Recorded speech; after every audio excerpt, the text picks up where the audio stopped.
Hey yo, what up? What up? It's Lemek with Salah Sports TV back at it again. Chill. Well, it looks like after a couple of days of the NFL draft, Deion Sanders' son, one Shedeur Sanders, quarterback from Colorado, still has yet to be chosen by an NFL team. And apparently that has the world in an uproar, you know, on both sides of the coin, right? On both sides of the coin.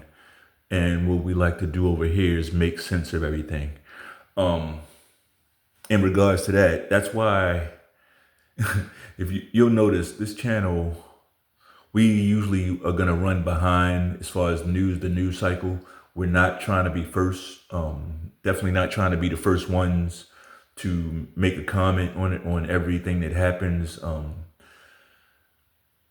The number one reason for that is because it takes, like, you got to be able to analyze some of this stuff. You got to be able to see, not only see what happened, but if you're gonna offer any type of take on it, you should know all the angles, or at least most of them, right?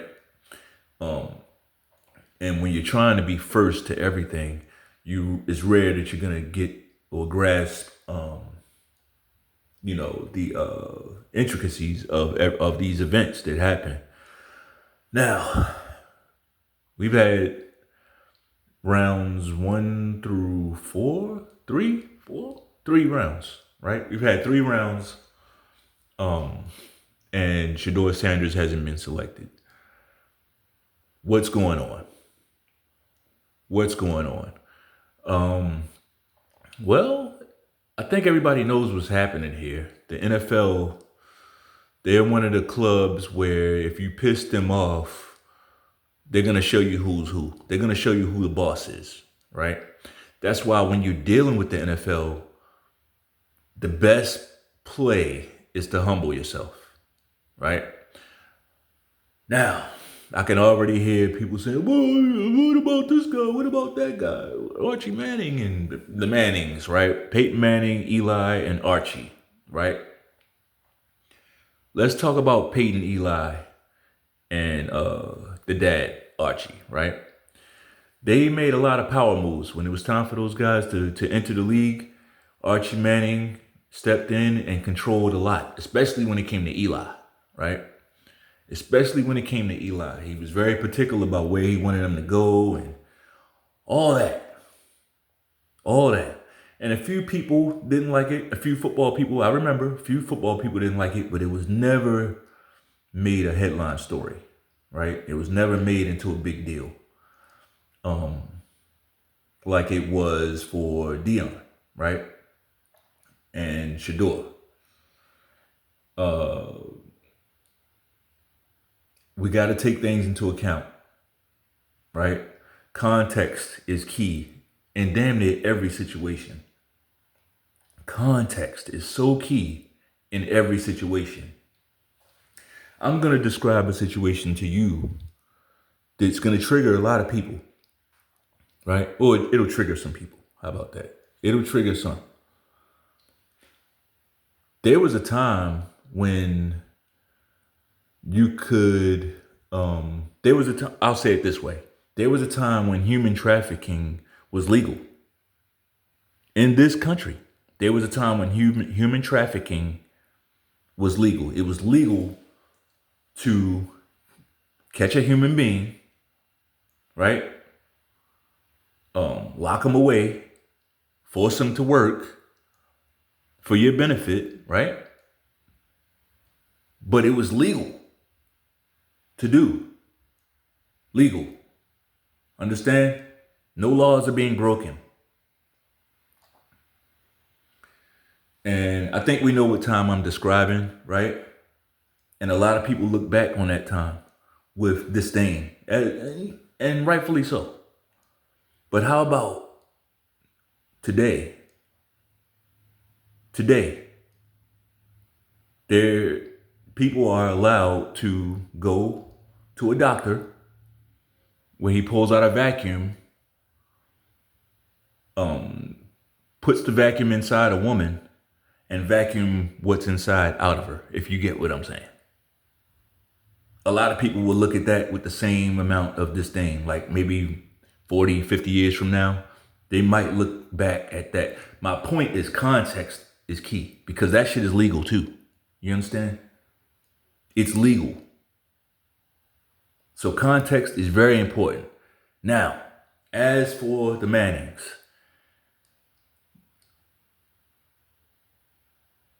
the Mannings used what? Lots of nepotism. Lots of nepotism to get their way.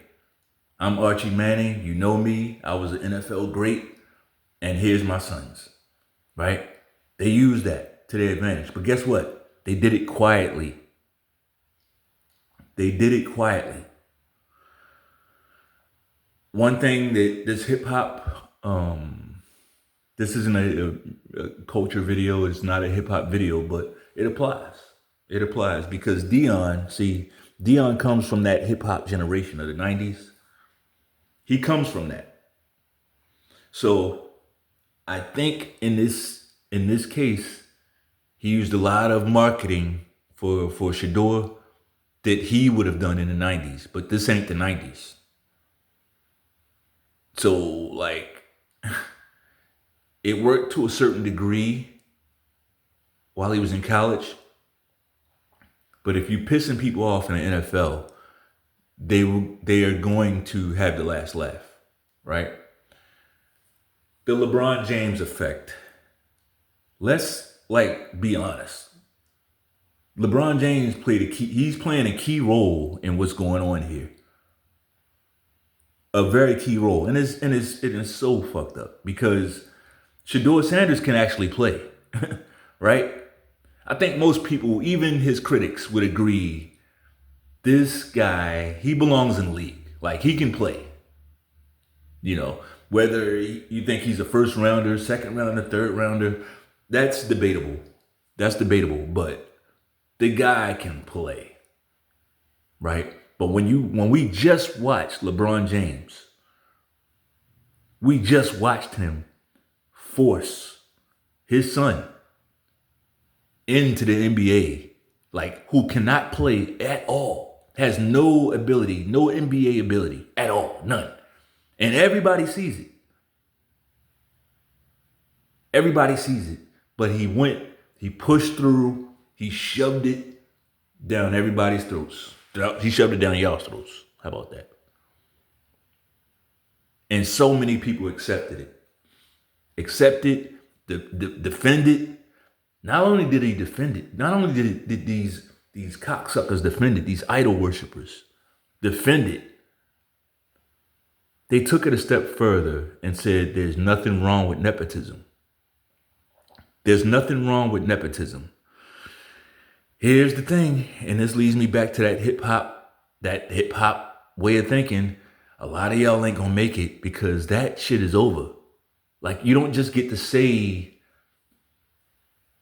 anything and have it not affect you. Those days are over.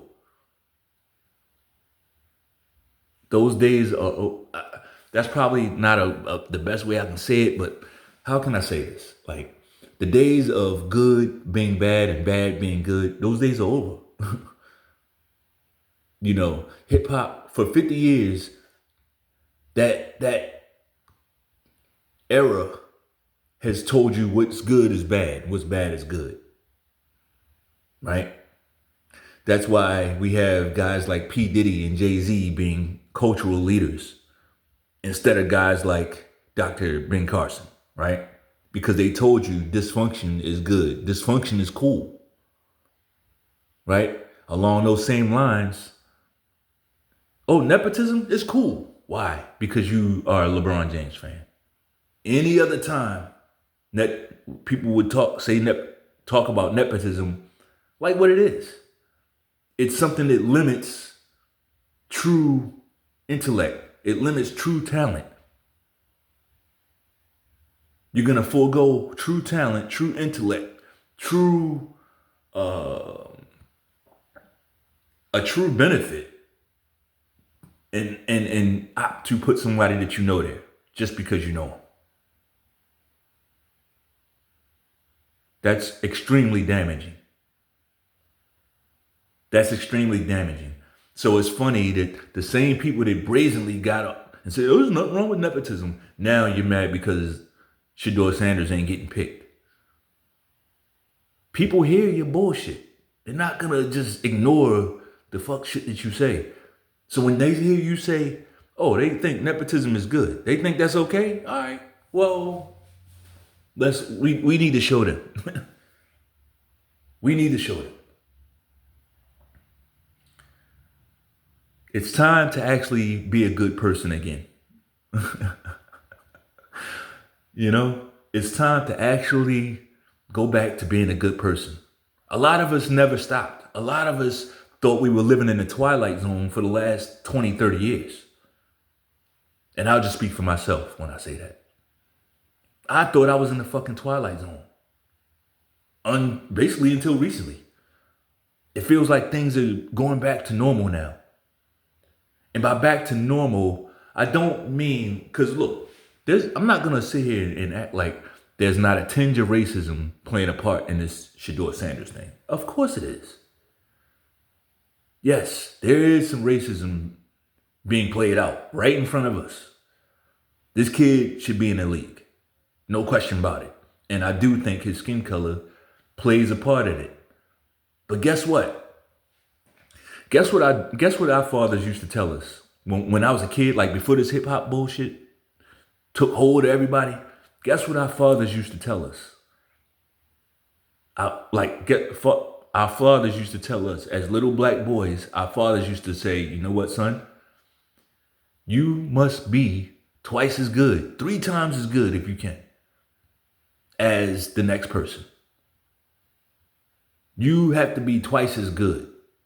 You're not free to just do what everybody else is doing." Now, is that 100% true across the board? No, I don't think so. No, clearly it's not, right? But is that a goal? Is that a great goal? Will that goal get you over the finish line most of the time? Yes. Yes. Having that as a goal will get you across the finish line. Why? Let's look at Mr. Shedeur. What if Shedeur wasn't showing off his watch, right? After the games, whenever you win, what if he wasn't down there, showing his watch to the crowd? What if he wasn't doing that? Number one, this is why he's kind of a clown, bro. Kind of clownish. Shedeur, bro, you didn't just get money with this college NIL shit. You grew up a millionaire, bro. You grew up rich. You grew up with silk sheets, silver spoons, and every other comfort that you could think of. Your father was perhaps the greatest football player ever. Shedeur, what are you doing bragging about a watch, bro? Like you've had the comforts all your life. You've never eaten I'm trying to think of some poor shit. You've never eaten fucking, I can't even think right now. Whatever.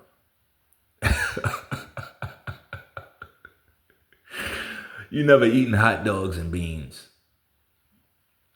You never eaten that. Like look, Shedeur, what do you put the watch down, bro? See, it's stuff like that rub people the wrong way. It's stuff like that rub owners, GMs the wrong way because they know who this kid is. They know who his dad is. They like, what is he doing? So if he's doing this with his little NIL contract, what is he gonna do with our money? Right? What's he gonna do with our money? I think it's time to smarten up. I think it was time to smarten up. I think if Dion was honest, if he was being honest, I think he would agree that he should have toned some of that stuff down. If the kid can play, let his talent do the talking, man. I get it. He's trying to recruit. He's trying to market his program. He wants to put eyes on this program, but it's the right way to do it. And it's the wrong way to do it. If you want this kid to get to the next level, I hate to say the humble yourself thing, because black men are always being told to humble themselves. I get that. Black men, we're always the one who got to humble ourselves. It's true. But come on, bro. Like, look at this. Look at this. Like, I ain't going to say humble yourself, but don't do this, man. If you got to humble yourself not to do this, then maybe you do need to humble yourself. I don't think not doing this is too far to go. I think you can easily, like, he could have cut some of that stuff out.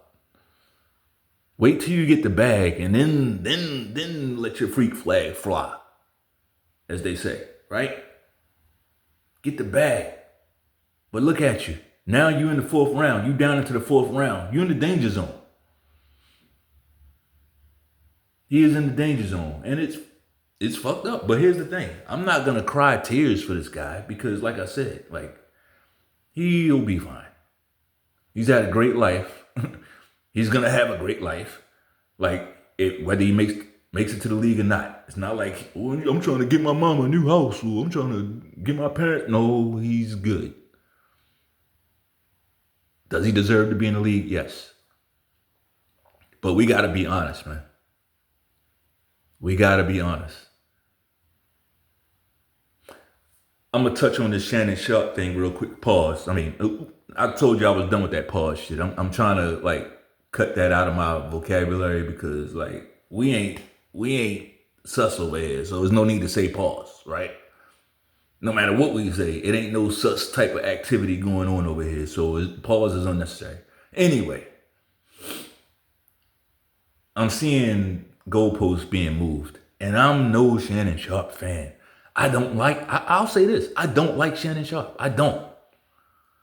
But I'm really good at certain things, the shell game being one of them. I see the shell game being played. Like, at first it was, now I get this. I have children myself. Nobody should be touching on minors, right? Nobody should be touching on minors. And that's just the way it is. And here's the thing. If you do, you should be dealt with very, very harshly. To the harshest letter of the fucking law, you should be dealt with. But if it's not minors, I don't like seeing people, now we're extending the law. Well, he's 55 and she's 20, or she's 19, 21, not 19, but she's whatever age she was. Like, come on, people. Like, all right, so what does the law say? Like, we're putting feelings into and I see the shit building, and like, now it's growing into, well, he was already wrong because she was 21 and he's 50 something years old, and what's wrong with that? Look, don't get me wrong, I get it. I don't see what a man 50 something years old is doing with somebody in their 20s. I don't get it. I wouldn't do it, right? I get that. But here we go with the moving of the goalposts. Like, y'all won't have that same energy with, what's that bitch's name? Diana Ross's daughter, right? She's doing the same thing. But, like, so let's just cut all of that out. Let's just cut all of that out. Now, am I saying Shannon Sharpe is innocent? No. Because as far as I'm concerned, as far as that case is concerned, there's other things that he did that wasn't right. I'm talking about the moving of the goalposts. Let's not do that. Anyway, that's all I got. If you like the video, bang off on the like button one time. Peace.